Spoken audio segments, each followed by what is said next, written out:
Hello and welcome to another episode of the Happy Head podcast. This is a first because this will be going out onto my YouTube channel as well as onto all the various podcast channels as well. Today I've got Paul Wakefield who, well, he's going to tell you who he is and what he does, but I'm really pleased he's on today because he's got something really special to tell us. Good morning, Paul. How are you doing? Yeah, morning, mate. I'm really good, thank you. Thank you so much for having me on here. I really appreciate it. Yeah, it's nice to meet you, and I'm really pleased to have you on the show because you are currently a businessman who's had a phenomenal year, but I think you've got a major announcement to make as well, haven't you? Which is exclusive to me, well, almost kind of. Well, yeah, it is. Yeah, it's apart from my fiance knowing, yeah, you are the only other person in the public who will get to know this. So, yeah. It's because it's still a bit mind blowing for me. So before I kind of say that, I just sort of tell people a little bit about who I am really. So, like I said, I'm Paul Wakefield from High Wycombe in the UK, just outside of London. I'm the owner of a company called freedompreneur.global. We're a business development agency established for 16 years with a fantastic team of 40 people. We specialize in helping coaches, consultants, and agency owners grow credibility and get more clients in 90 days or less without having to spend a penny on advertising. Personally, I've got 23 years experience in business development and publishing. And yeah, I'm sure we'll go into a bit more detail in regards to my story and stuff in a moment. But yeah, this year's been a bit crazy, mate. Been a bit crazy and crazy in a good way. So I've been in business 16 years. We've had the best financial year we've had in 16 years, throughout a flipping global pandemic, which is crazy. And like I was just saying to you, like I say, the incredible news is that I've just been listed. I've just been put on a list as one of the top influencers and successful business coaches in the world. Now, this list is only 500 people. So I got approached about 4 weeks ago. It got confirmed beginning of this week. But yeah, I've made the list, a global list of 500 of the most successful business coaches and influencers in the world, which is just absolutely surreal. And they've now just, again, they've emailed me to say, we'd love you to be an executive contributor to their magazine as well. So I'll be doing, probably sort of 12 articles a year for them or something like that, and interviews and stuff. But yeah, crazy, because their magazine, again, I was just saying to you that, on average, their magazine gets a reach of about 300,000 people a week. The list that I've just mentioned, that they call it the I think it's the Brains 500 global list or something like that, they call it. Actually, it gets announced on the 21st.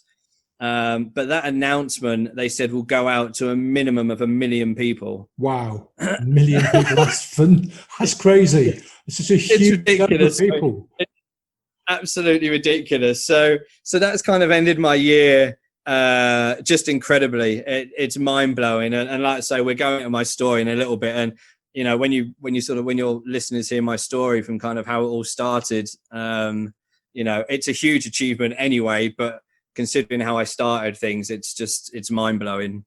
And the thing is, though, Paul, you said that 2020 has been a phenomenal year. Given what you just told me, it probably means that your 2021 is just going to be stratospheric, isn't it? Yeah, that's the plan. That's the plan. It's incredible because I was supposed to be getting married this coming Sunday, and obviously because of the pandemic, it's not happening. So we've put the wedding to next year.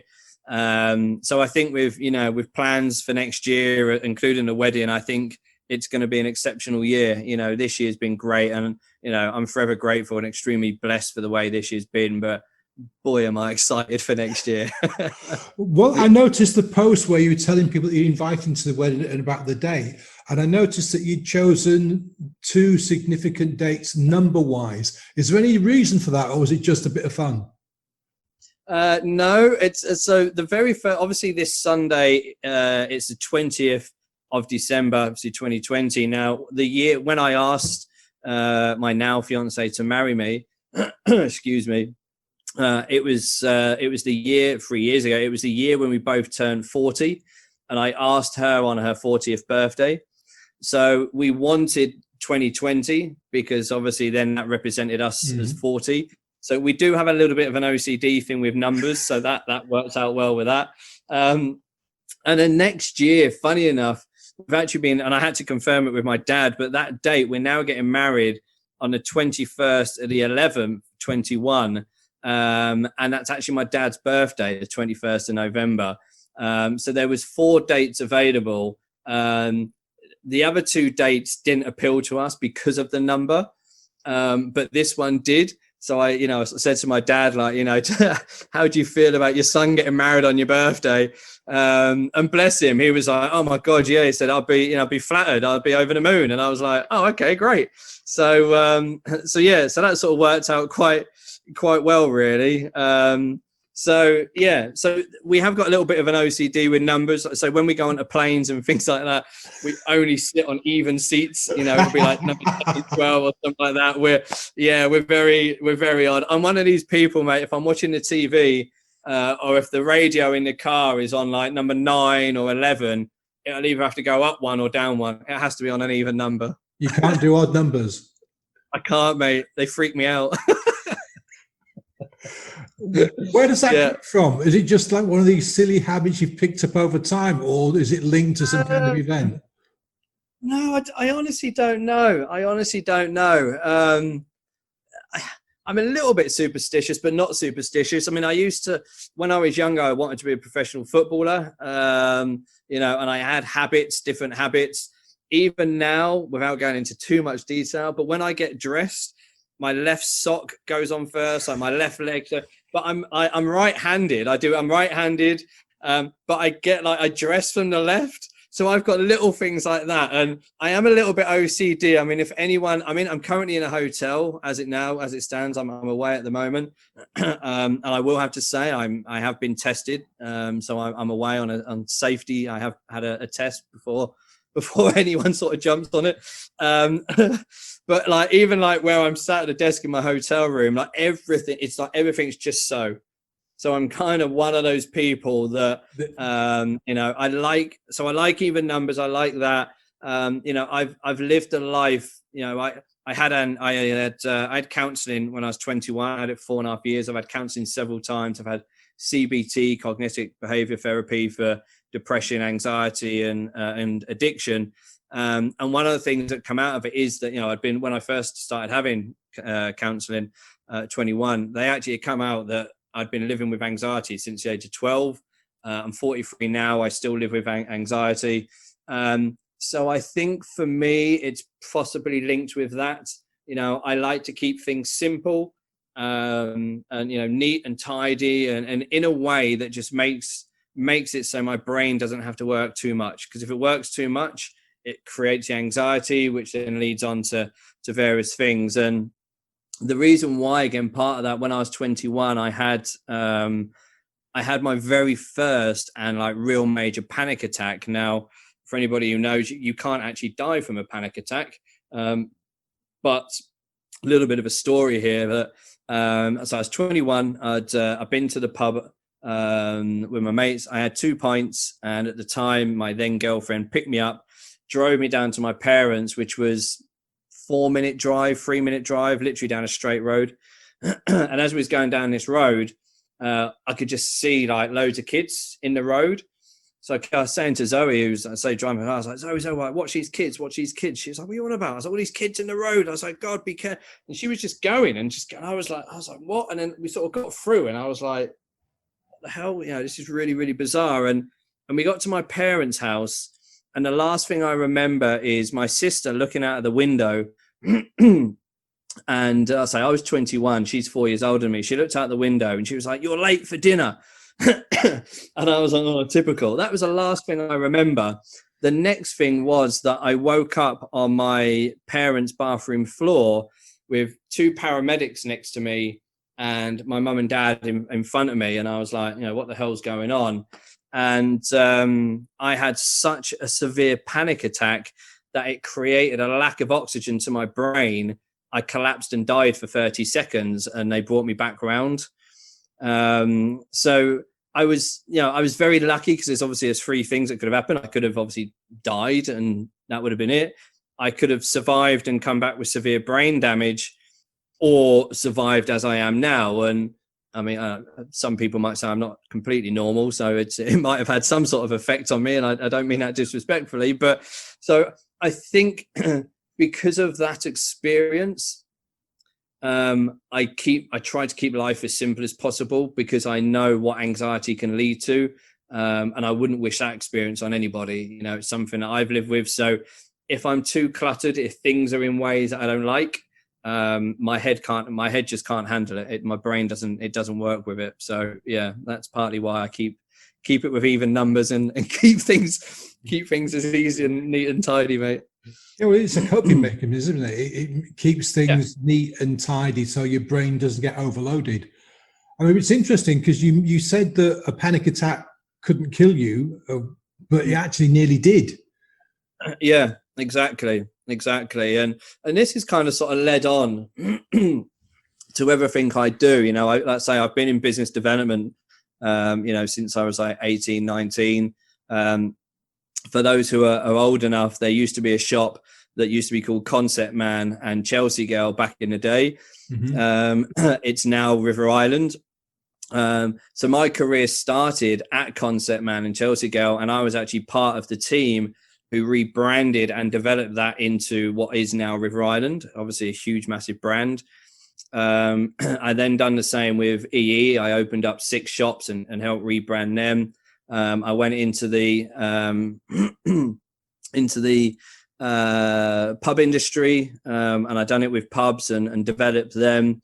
I was in the motor trade and developed, car dealerships and all of that. So my whole career has been around sales, marketing, publishing, and business development. I've done it in recruitment as well. But it's all been really weird, because sort of give a bit of a backstory about me, really. I said I'm born in High Wycombe in Buckinghamshire, just outside of London. But in 2005, I moved 300 miles away from High Wycombe up to Northumberland, in the northeast of the UK. Beautiful area. And I experienced something really that I'd never really experienced before. And that was the fact that I had 4 jobs up there, and I got sacked from all 4. So between June 2005 and February 2007, I'd never been sacked before in my life. It was ridiculous. So you got sacked. Sorry, so you had 4 jobs in a row, and you got sacked from each one. What did they say? What did they? What have you done? This is a thing. The first 3 never said anything apart from it wasn't working. But yeah, I knew I was smashing my targets. So on the 4th one, when I got sacked, and I spoke to the director, and I said, look, this is just it's getting silly now. I said, I've moved up here, and I used the whole north-south divide thing. So I was like, is this true? Do people just not like me? I was getting really paranoid. I said, why am I getting sacked? I said, I'm the first I'm the first one in. I'm the last one out. I'm smashing my targets. I'm doing everything I'm supposed to do. I said, I don't get it. And here you are telling me that it's not working. And he was like, look, to be honest, Paul, he said, you're way past like the employee mindset.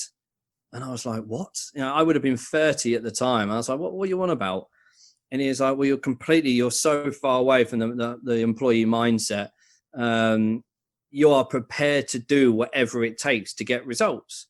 And I was like, well, yeah, that's what you're paying me for, is to get results, so that's what I'm doing. He said, yeah, he said, but, we have a company here with over 250 employees.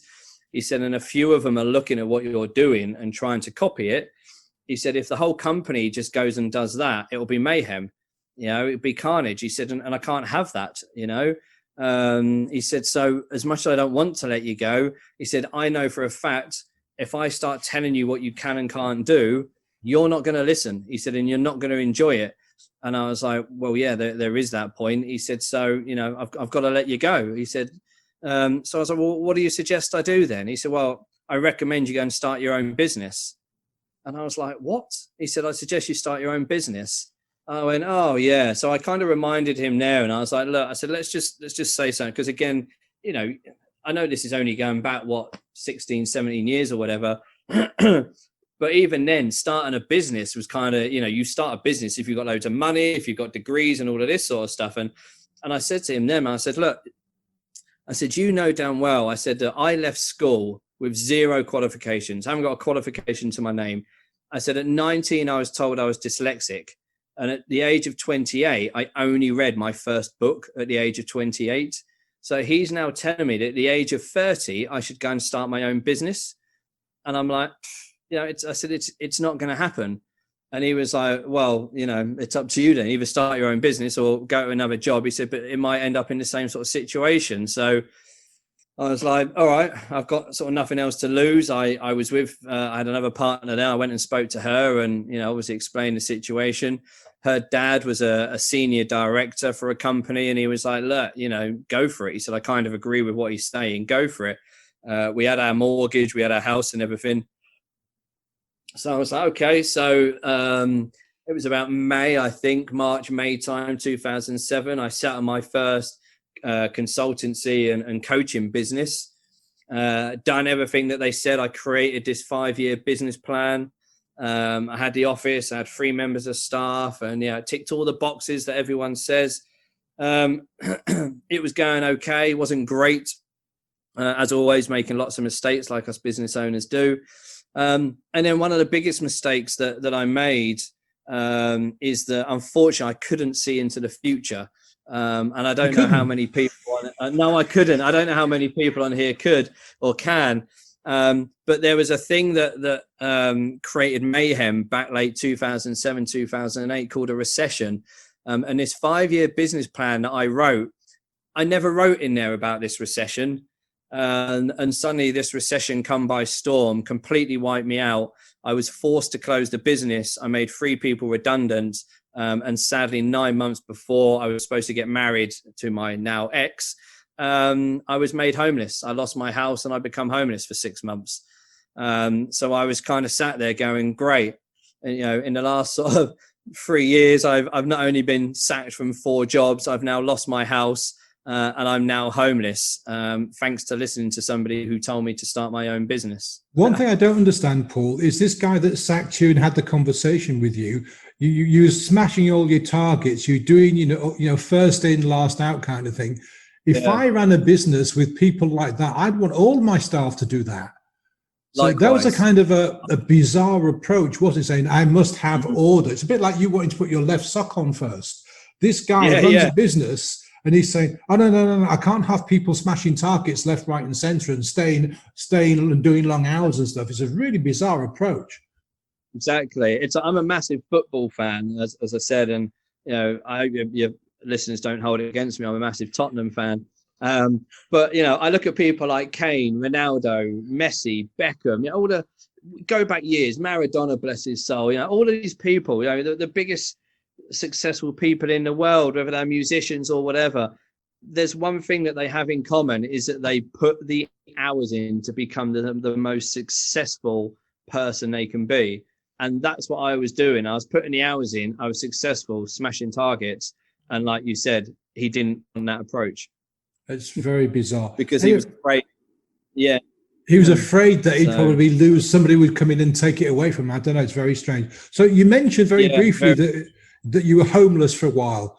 Okay. When we talk about homeless, does that mean you were out on the street kind of homeless or? No, luckily not. I could have been. Like I say, I lost my house. I couldn't afford to stay there. Like I say, my fiance and I, at the time, so we split up. She stayed in the house. So I could have been if it wasn't from a friend of a friend. I had nowhere else to go.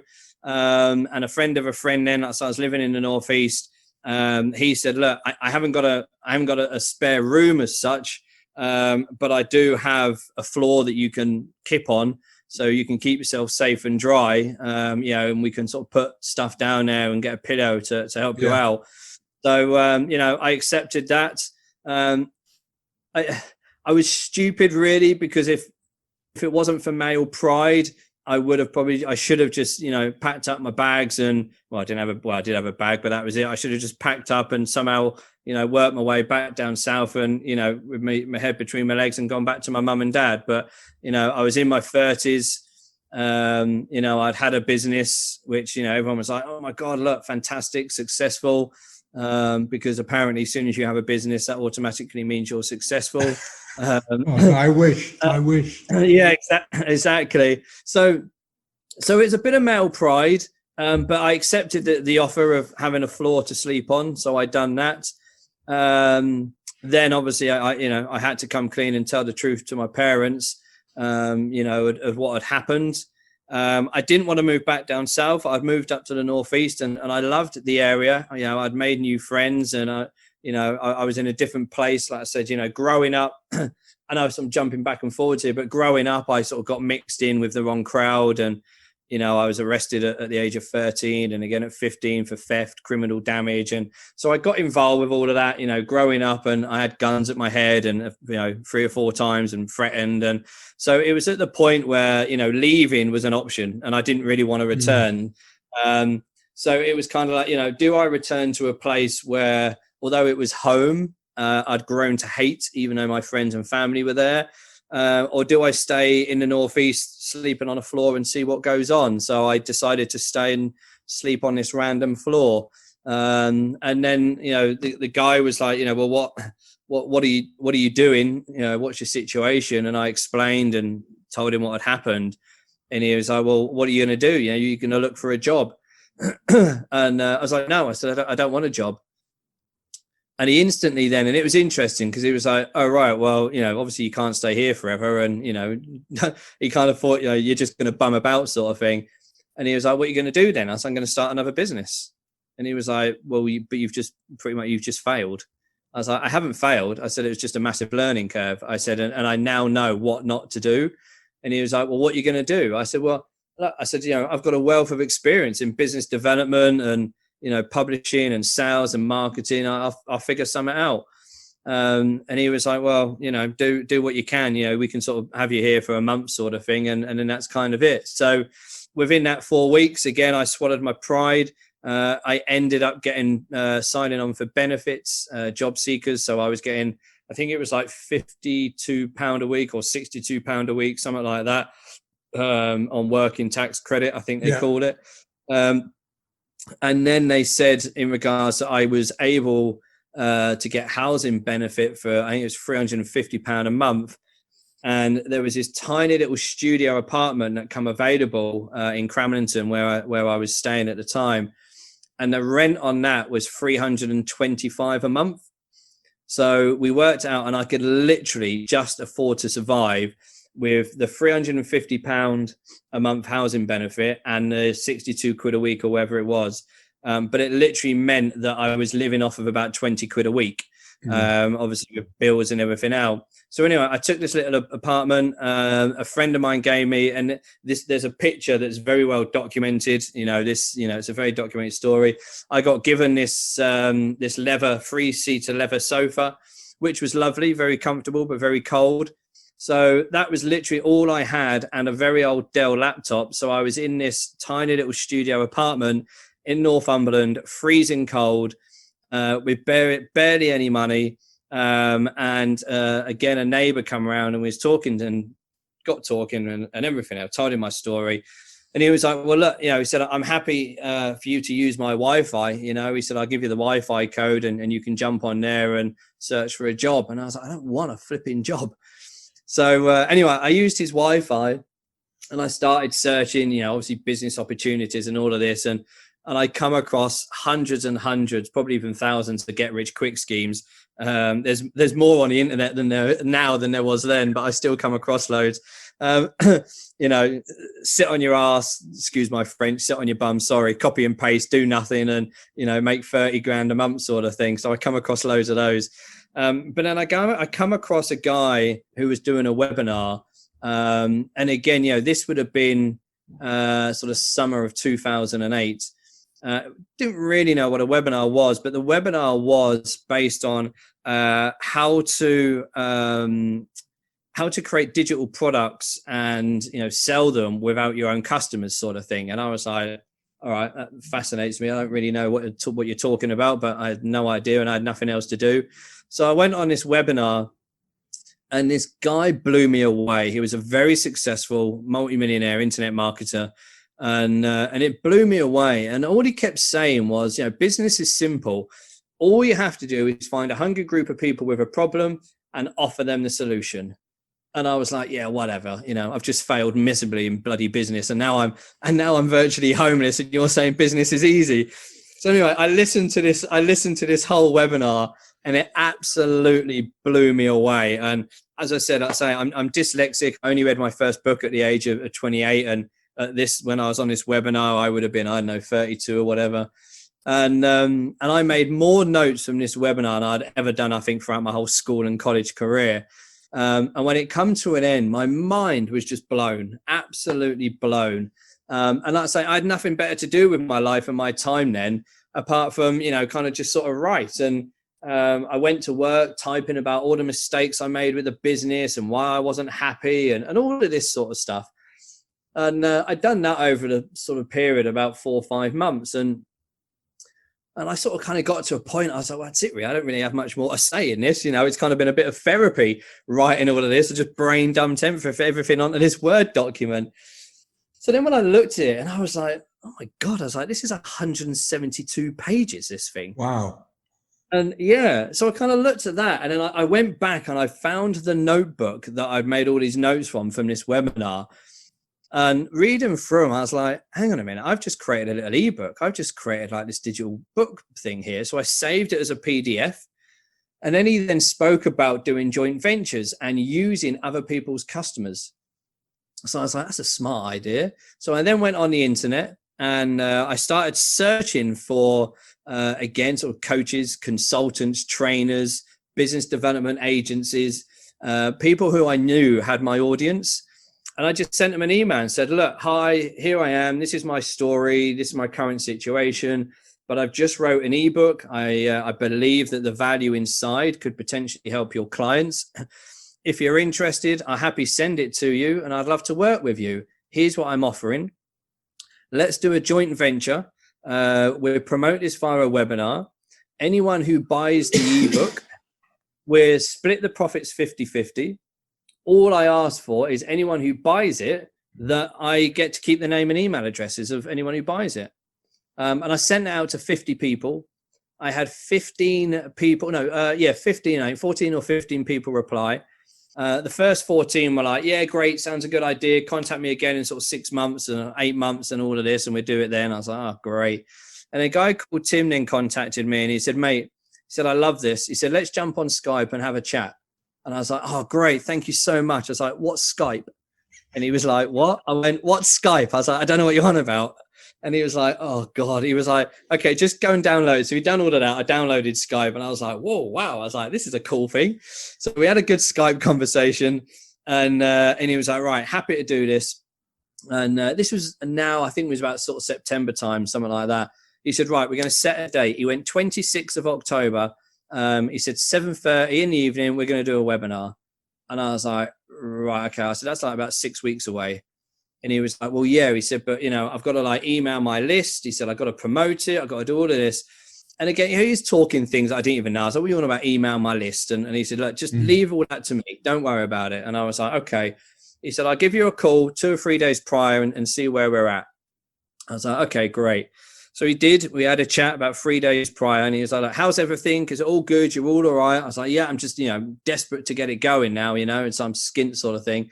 And he was like, well, how's the presentation coming along? And I went, what presentation? And he was like, what? I was like, what presentation? I was like, what are you on about? And he was like, well, you said that you wanted to do a webinar. And I was like, yeah. He said, well, that's a presentation. I went, oh, is it? He went, well, you wanted to do it. I went, well, yeah. I said, I've never done one before. He went, well, why did you want to do it? I said, oh, well, because I attended Matey Boys and I learned so much. I just thought it was a cool idea. I went, but I don't know what I'm doing. And he was like, oh, Paul. He was like, mate, you got 3 days. He said, you're going to have to put a presentation together. And I was like, oh, man, I'd never done this sort of thing. So anyway, I did. And I put this presentation together, mate. And it was absolutely horrendous. So anyway, the 26th of October come. And about midday, and like I say, I was on crutches because I broke my foot and all sorts. So I hobbled up to the shops that day and went to the cash point because I wanted to get some dinner out. So typed in obviously my number, asked for 20 quid, got declined.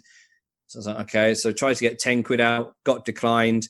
I checked my balance and I had £2.87 in my bank account. Oh. And I literally just broke down and cried. I just literally on the floor, just broke down and cried. And, I was outside Sainsbury's in Cramlington, and I just thought, you know what, that's it. I'm done. I've had enough. I've gone from, having a great job in London, on, sort of 46 grand a year, to now, sleeping on a cold leather sofa in a cold studio apartment in Northumberland with now £2.87 in my bank. It really couldn't get any worse.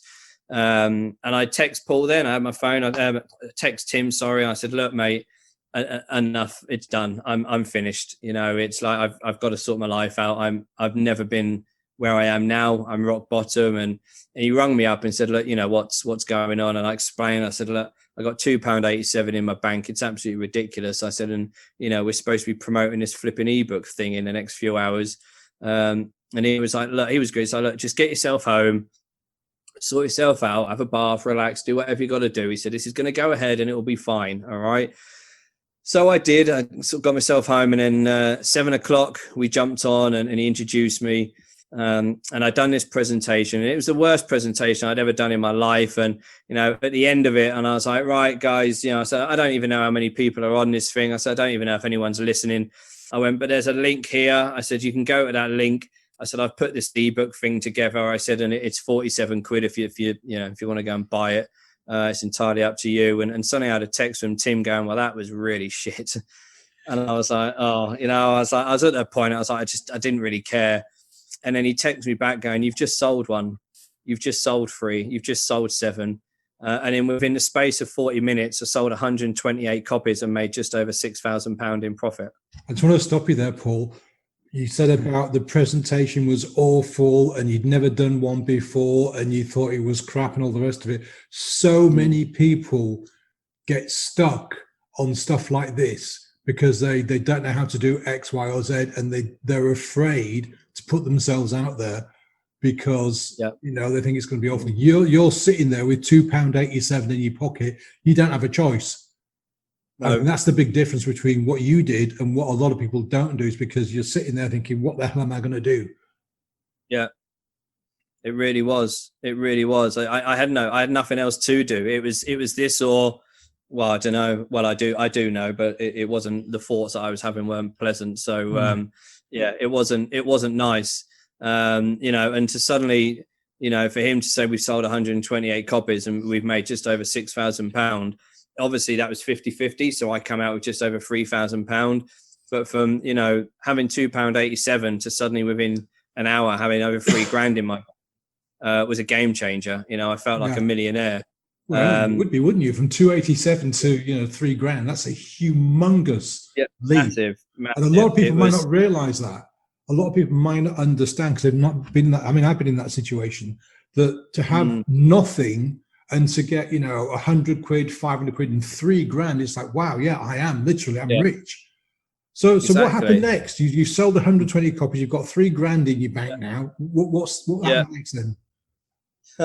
Yeah, great story. I'd love to turn around and say I learned my lesson. So a couple of months went by. I then text Tim and I went, "Hi mate, how's tricks? How you doing?" He was like, "Yeah, good. How are you?" I was like, "Yeah, great. I'm skint." And he was like, "What?" I was like, "I'm skint." He's like, "What are you on about?" He was like, "You've just made over £3,000." I went, "Well, yeah, but I've got bills and debts that I had to pay off." He's like, "So where are you at now?" I was like, "Well, I don't really know. It's like I've got no money." And he was like, "Well," he said, "You sold your ebook." He said, "Well, what did you do from there?"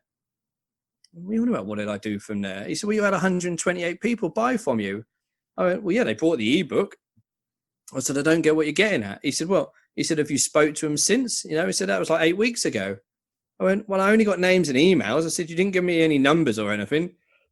And he was like, "Well, no, we didn't have numbers." I said, "Well, how am I supposed to contact them?" And he was like, "Email them." And I went, "Oh, I don't do stuff like that." I was like, "I'm old school, mate." I was like, "I pick up the phone, I speak to people." And he was like, "Oh God." He went, "Let's jump on Skype again." I went, "Oh, here we go again." I went, "Go on then." So we jumped on Skype and he spoke to me about email marketing.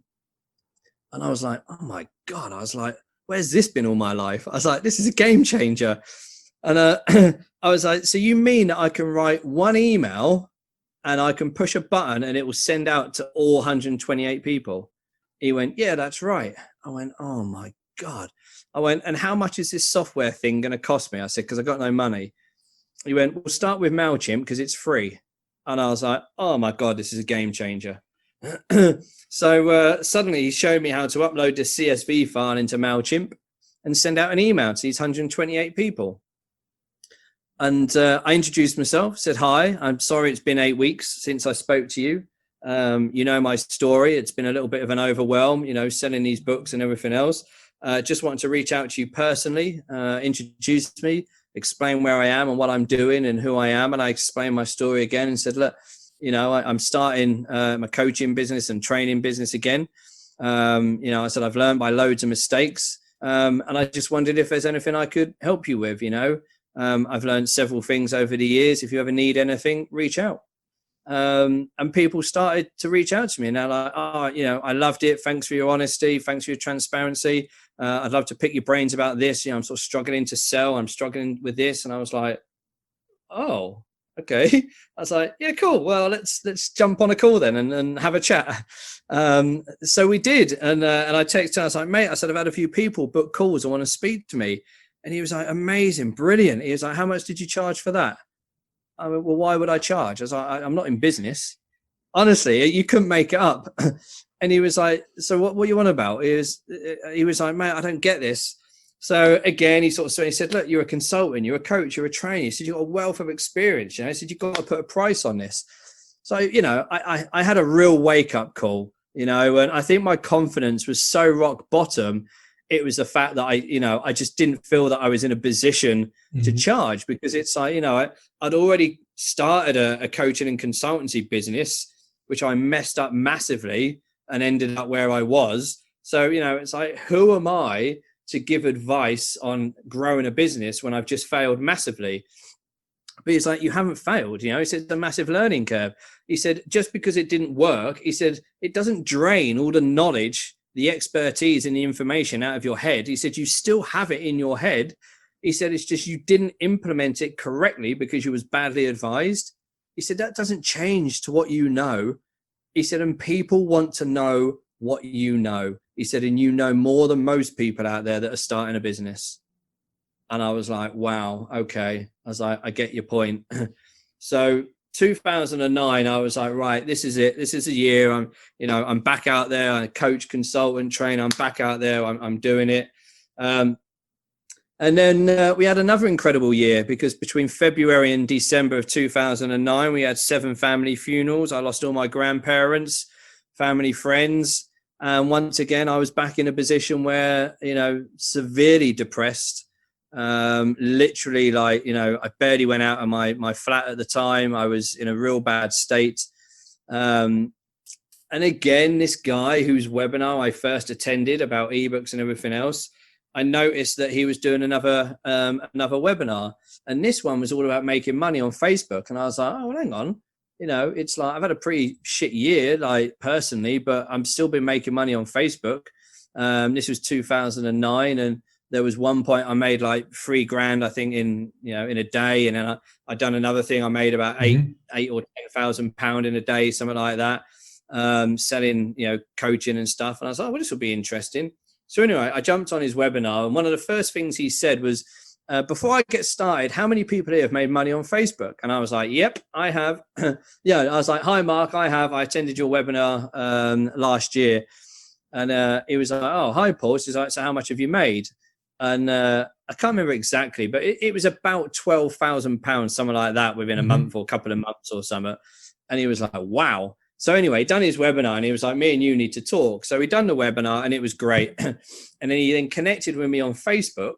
And I'm like, hang on a minute, this dude's like a multimillionaire, and he's reached out to me on Facebook. He sent me a message and said, look, can we talk? And I was like, yeah, this is a little bit odd. So again, we jumped on this thing called Skype, and we had a bit of a chat, and I told him what things were going on. And he was like, I really want to interview you. And I was like, what?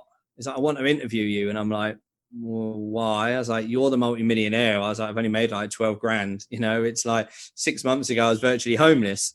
And he was like, I don't think you understand the power of your story. And I'm like, no, I said, I don't really understand what the hell you're talking about. So anyway, we arranged this interview, and I've still got it. It's on my blog. I've still got it. And done the interview. I explained everything that I'd done, how I was making money online and stuff like that. He then said, look, he said, I'm doing a seminar in London in 2010. He said, I'd love you to come and speak. And I was like, right. I was like, when you say speak, I was like, what do you mean? Like me and you? And he was like, no, on stage. I was like, okay. I went, this kind of sounds interesting. I went, how many people will be there? And he went, I said, I think we're planning. He said, should be about 1,000 people. And I went, what, you want me to speak to 1,000 people? And he went, yeah. I went, Mark, I haven't been out of my flat for like 14 months or whatever. I said, let alone do this. And he was like, great, I'll see you there. And I was like, oh man. So anyway, he done this seminar, the ultimate Facebook seminar in London, and I was one of the guest speakers. And that was kind of the start again of sort of putting me on the map. He then wrote a book called The Laptop Millionaire, which he featured me in 2012. Also in 2012, I had a random phone call from a guy called Chris, introducing himself as a publisher of a large publishing house in London, and said that I have an ebook here. He said it's called Difference Between Success and Failure, and it's got your name on it. I went, oh yeah, so that's the ebook I wrote a few years ago. He said, I love it. He said, do you think you could expand on it a bit? And I went, well, yeah, probably. Why? He said, I want to offer you a publishing contract. And I, like, my first comment, I went, Dad, is this you? And he was like, no. He went, sorry? I went, Dad? And he went, no, it's Chris. I went, oh. I went, and you just said you want to offer me a publishing contract. He said, yeah. He said, I love the book. He said, and my publishing agency specializes in entrepreneurship, business development, and all of that. And so anyway, I got offered a publishing contract. I wrote that book that is called No Excuses, No Limits. Within 2 weeks, it went on sale in 27 different countries. Fast forward to now, I've now written and published over 100 digital books. Earlier this year, I published my 4th paperback book. I've become a #1 bestseller, an international speaker. My business development agency now has a team of 40. So it's a combination of, we offer book publishing. So when I say that we help coaches, consultants, and agency owners grow credibility, so what we do is we help them to write a book. That book helps them to grow their credibility. We then have a framework and a strategy from taking the content from that book and creating quality content to distribute online, which then builds their expert status. And then we have a fantastic proven sales system and process that helps them get more money.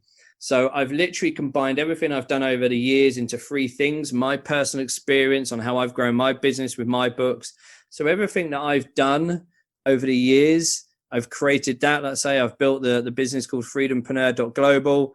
I have, let's say, a team of 40. I employ 2 people as such, but I have a team of 40. We have a VA agency with 40 outsourcers.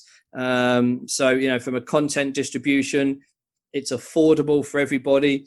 And I've built this business development agency so we can help people without them having to break the bank. Because the important thing to me was, coming from the dire situation that I was in, I didn't want to have to say to people, well, I can help you, but it's going to cost you X, Y, and Z. Yes, if they work with me personally, there's obviously a little bit more of an expense, but I have courses and programs and everything else. So what we do, like I say, we help develop coaches, consultants, agency owners to stand out, scale up, and make a lasting positive contribution to the world. So to say it's been an interesting journey would, I think, probably be a bit of an understatement. Yeah, very much so an understatement. Now, listen, Paul, you've had a crazy year in 2020, but for a lot of people, 2020 has been absolute shit. Yeah. without mincing any words, but what would you Yeah. say to someone who's been in business, they've seen their business collapse, they're now thinking, what the hell do I do next? What would you say to someone that's listening to this right now or watching it on YouTube thinking, what do I do now? Where do I move from here? Yeah. First of all, be grateful for being alive. The biggest lesson that I've learned in life is gratitude. And I mean, really learn gratitude. I see so many people online saying, oh, I'm grateful for this, I'm grateful for that. And then they post a picture of a new car or something. And I'm like, no, you're completely materialistic. You don't actually understand what gratitude is. When I actually realized and understood gratitude, it changed my life forever. There's two things I say every single day. When I wake up in the morning, I say, thank you for allowing me to see another day. And I said that, and I've been saying that, probably for about 20 years, something like that, 18 years. And then when I go to bed, the other thing I say to myself subconsciously or out loud is, thank you so much for allowing me to see another day. Thank you for bringing all these amazing people into my life. I'm grateful. I love you. Thank you. And I've been saying that for years because that's how I've gone through my life. I've lost so many people. The reason why I had counseling when I was younger is because, again, on my 21st birthday was at a funeral. I then had 5 funerals afterwards where I lost friends and everything else. So I really am. So although this year's been shit, and if you have lost your business, I'm so, so sorry. I wouldn't wish that upon anybody. But let's look at the bigger picture, because millions of people have lost their lives this year through the pandemic. But even if it wasn't a pandemic, millions of people never wake up to see another day. And I don't want that to sound doom and gloom, but it is the truth. We are so lucky to be alive. So when I was 28 and I went through all of this crap and I really looked at my life and I thought, I've created so much heartache, pain and everything else for other people, loved ones, friends, family, myself. And I was like, why? What's been going on? What have I done wrong?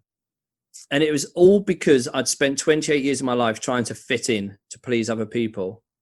Then I realized something, that this fingerprint here is mine. It's unique to me. No one else was blessed to have that. And that makes me different to other people.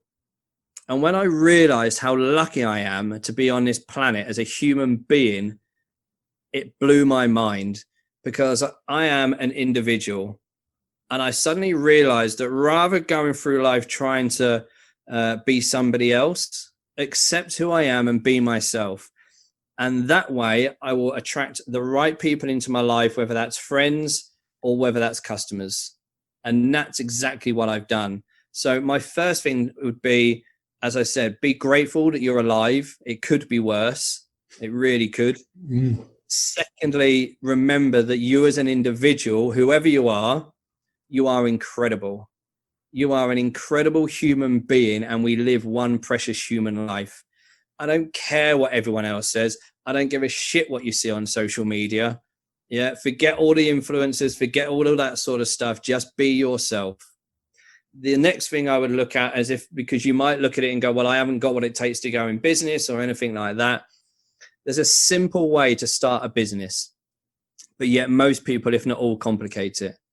Write down 3 hobbies, 3 life experiences, and 3 interests. So it's 3 hobbies, 3 interests, 3 life experiences. Write those down. That'll give you a list of 9 things. There's 9 businesses there that you could start. I don't want you to start all 9. Take those 9, narrow them down to 3 things that you love. Okay. And then write those 3 things down that you love. Now look at those 3 things, and out of those 3 things, look at that and go, what would I do every single day if I could do it without getting paid? What do I do out of those 3 things? What do I really love? What's going to wake me up every morning and go, yeah, I'm going to do this, and I'll do it for the rest of my life without getting paid? When you identify that thing, that becomes your true passion. And it's so easy these days to turn your passion into profit. The reason why I get my clients to write a book, because people are like, oh, I can't write a book. I can't write a book. As I said, I only read my first book age 28, and I'm dyslexic. And I've now wrote over 100 digital books, and I've wrote and published 4 paperback business books. The framework that we have and we use, anybody can create a book and write a book, because with technology these days, you don't have to write a single word with the way we show you. Now, when you are writing and talking about something that you're passionate about, it is easy. We've just created a bestseller. Well, we've actually created 2 bestsellers this month, and both of them have passion businesses. One is a piano teacher. The other one's an artist, and they've both become bestsellers. One of them wrote their book in about 2.5 weeks. Wow. Because I could get you to do a book in a weekend, mate, easily. Because when you are so passionate about it and the framework that we use, it's that easy. Now, when I say it's easy to turn your passion into profit, all that I do now, I say all that I do, but when you look at my business, it is based around the mistakes that I've made. I've turned those mistakes, I've learned from them. I now teach people what not to do. You know, it's I'm also a volunteer football coach. You know, that's actually one of the only qualifications I have got now. I'm an FA qualified football coach. I could set a business up on how to teach kids how to play football, or how to teach adults how to play football. Yeah. We live in an education world now, you know, where forget the whole school education system. It's rubbish, you know, and if any teachers are listening to this, I do apologize, but it is rubbish. It's so outdated. It is frightening. But yet I have educated myself so much more since I left school than being at school, because we are surrounded by technology, social media, YouTube, and everything else. It is so easy to learn things.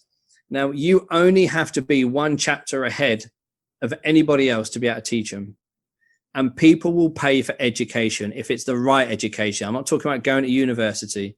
So even if you've got a failed business, it's not failed. Something went wrong. The economy didn't help you.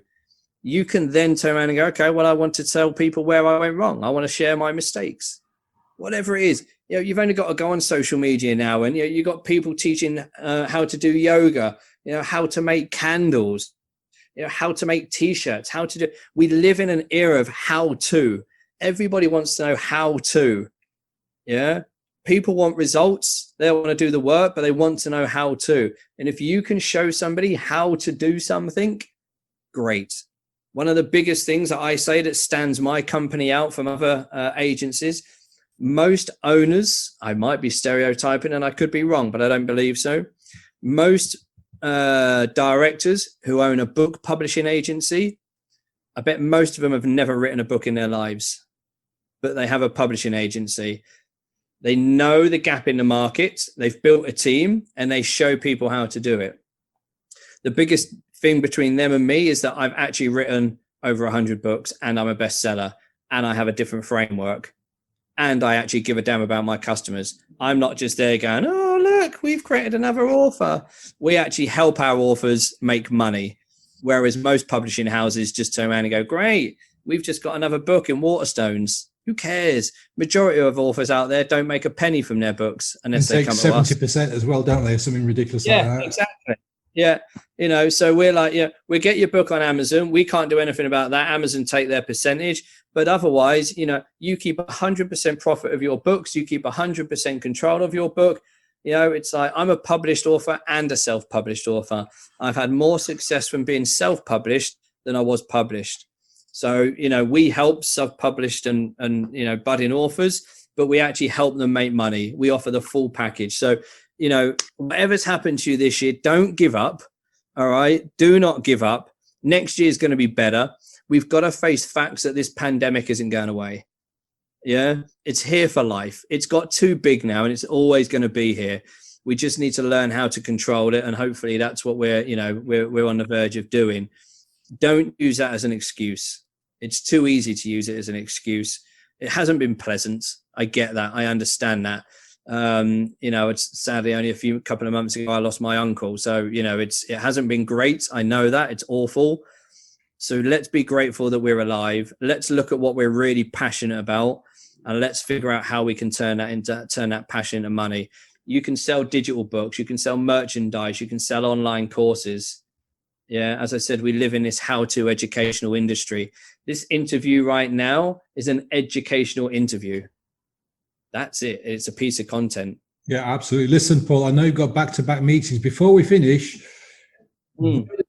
get hold of you if they want to talk to you, if they want to find out more about your book, what do you call it, this framework that you've got created. Where can they get hold of you? What's the best thing to do? So if they go, I'll send you my website. If they go to freedompreneur.global, so I absolutely hate the word entrepreneur. If your listeners haven't discovered, I am a little bit controversial. I'm not a fan of the word entrepreneur because every man and their dog thinks that they're an entrepreneur these days. It's just another buzzword, and sadly, most of them aren't even good business owners. So forget the word entre and just put the word freedom at the beginning. So freedompreneur.global. That's the website. You can find me on LinkedIn, Instagram, Twitter, and social media under Paul Wakefield. But yeah, just enjoy life, whatever state you're in your business, not stage. Like I say to everybody, just enjoy the journey, enjoy the game, and the biggest takeaway that I want everyone to take away is just be patient. Just be patient. Yeah. I see so many people that aren't patient. Just be patient, enjoy the game, enjoy the journey. I've gone from, like I say, from being homeless, losing everything, to having a global business, and having a great life. Could it be better? Of course. Is my life perfect? No, but it's pretty good. I can't complain about it. But I always strive to be better. But considering what I've had when I had nothing, I've got a lot more now, and I'm so blessed and forever grateful for that. Brilliant. Listen, Paul, it's been a brilliant conversation. I've barely said a word, which is the way I like it. Yeah, sorry, mate. Sorry. No, it's fine. I love it like that. It's the best thing, for me. I really appreciate your time. I know you've got a dash now, but listen, thanks very much, Paul. I really appreciate it, and we'll speak to you again soon. Yeah, thank you so much for having me. And anyone's got any questions, don't hesitate to reach out to me. Thank you. And I'll put all your details in the show notes as well. Cheers now. Bye. Take care.